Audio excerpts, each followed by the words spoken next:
Explore the life ETL এর নতুন একটি পর্বে তোমাদের সবাইকে স্বাগত জানাই। আশা করি তোমরা ভালো আছো, সুস্থ আছো আর আমাদের পাশে আছো। জমজমাট করে চলছে শীতকাল। শীতকাল মানেই মজা, আনন্দ, পিকনিক আর তার সাথে মেলা। আমরা চলে এসেছি সেরকম একটি মেলাতে, যার নাম সৃষ্টিশ্রী মেলা। 29শে জানুয়ারি থেকে 2রা ফেব্রুয়ারি পর্যন্ত জমজমাট করে হচ্ছিল এই মেলা আলিপুরদুয়ারে। কিন্তু আমরা পৌঁছে গিয়েছিলাম শেষের দিনে মেলা উপভোগ করে নেওয়ার জন্য। সেই মুহূর্তগুলো রইল তোমাদের জন্য। আশা করি তোমাদের ভালো লাগবে। আর ভালো লাগলে লাইক, কমেন্ট, শেয়ার করো, সাবস্ক্রাইব করো আমাদের চ্যানেল এক্সপ্লোর দ্য লাইফ ইটিএলকে। আমি তোমাদের বন্ধু রিয়া, সঙ্গে আছে বন্ধু সঞ্জীব। চলো শুরু করা যাক আজকের ভ্লগ।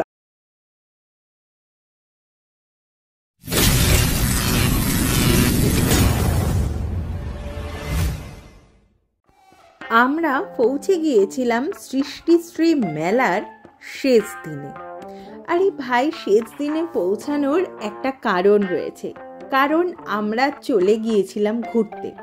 কোথায় গিয়েছিলাম সেটা অবশ্য সারপ্রাইজ থাক, কারণ সেই ভ্লগও আসতে চলেছে তোমাদের জন্য খুব তাড়াতাড়ি।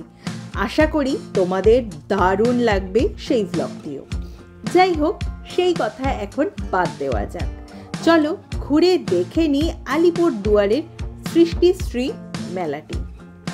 29শে জানুয়ারি থেকে 2রা ফেব্রুয়ারি পর্যন্ত জমজমাটভাবে অনুষ্ঠিত হচ্ছিল এই সৃষ্টিশ্রী মেলাটি। তার মধ্যে 29 তারিখ থেকে 1 ফেব্রুয়ারি পর্যন্ত হয়েছিল নানা রকমের সাংস্কৃতিক অনুষ্ঠান, যেগুলো কিনা আমরা সম্পূর্ণভাবে মিস করে গেছি। কিন্তু মেলাটি হয়েছে দারুণ জমজমাটভাবে। সেইটা কিন্তু শেষের দিনে গিয়েও আমরা বেশ ভালোই টের পেলাম। এখানে হাতের কাজ নিয়ে বসে পড়েছেন আমাদের আশপাশের সেই সুদক্ষ মহিলাগণ। তাদের হাতের কাজ ছিল সত্যি অসাধারণ, চোখে পড়ার মতো। নানা রকমের জুয়েলারি, শাড়ি, জামা কাপড়, আচার থেকে শুরু করে নানান স্টল কিন্তু আমরা এখানে দেখতে পেয়ে গেছি। মেলাটি কিন্তু ছোট্টর উপরে বেশ সুন্দর করে বসেছিল। আমার কিন্তু বেশ আফসোস হচ্ছে মাত্র শেষের দিনে এখানে আসার জন্য। বাদবাকি দিন তো আমরা মিস করে গেছি, কিন্তু শেষের দিনটাতেও মনে হলো এসে অসাধারণ কিছু মিস করতে বসেছিলাম আমরা। কারণ প্রথমে ভাবছিলাম শেষের দিন হওয়ার জন্য হয়তো সেভাবে কিছু দেখতে পাবো না মেলায়, কিন্তু মেলাতে ঢুকেই জাস্ট অবাক হয়ে গেলাম এখানকার সুন্দর সুন্দর জুয়েলারি কালেকশন। এই মেলায় কিন্তু কোনো প্রবেশ মূল্য ধার্য করা হয়নি, তাই অবাধেই মানুষ যাতায়াত করতে পেরেছে মেলা প্রাঙ্গণে। আশা করি বাকি দিনগুলোতেও জমজমাট করে এই মেলাটা আয়োজিত হয়েছিল। তার উপরে নানা রকমের পকোড়ার স্টল বা খাওয়া দাওয়া স্টলগুলোও ছিল কিন্তু অসাধারণ। বেশ ভিড় দেখতে পেয়েছিলাম পিঠে পুলির স্টলে।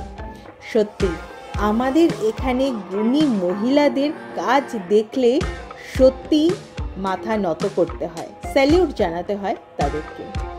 আর এখানে হাতে কাজ করা প্রচুর সামগ্রী কিন্তু ছিল, যা দিয়ে তোমরা নিজেকে এবং নিজের ঘরকে সুন্দর করে সাজিয়ে তুলতে পারো।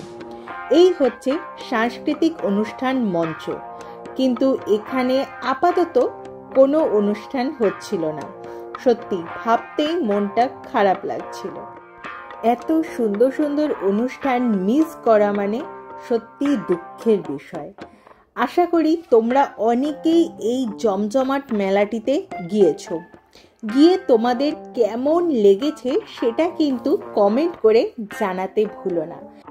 তোমরা এই মেলাতে এসে কি করেছো, কি কি কিনেছো, কতটা আনন্দ করেছো, সেগুলো কিন্তু অবশ্যই শেয়ার করে নিও আমাদের সাথে। কারণ ওই যে বললাম, আমরা এই জমজমাট মেলাটা প্রায় মিস করতে বসেছিলাম। কিন্তু শেষের দিনেও আশপাশটা ঘুরে দেখতে খারাপ লাগেনি, বেশ ভালোই লেগেছে আমাদের। এখানে বসার জন্য খুব সুন্দর করে কিন্তু একটি জায়গা তৈরি করা হয়েছিল। তোমরা এখান থেকেও কিন্তু অবশ্যই প্রোগ্রামটা দেখে নিতে পারো।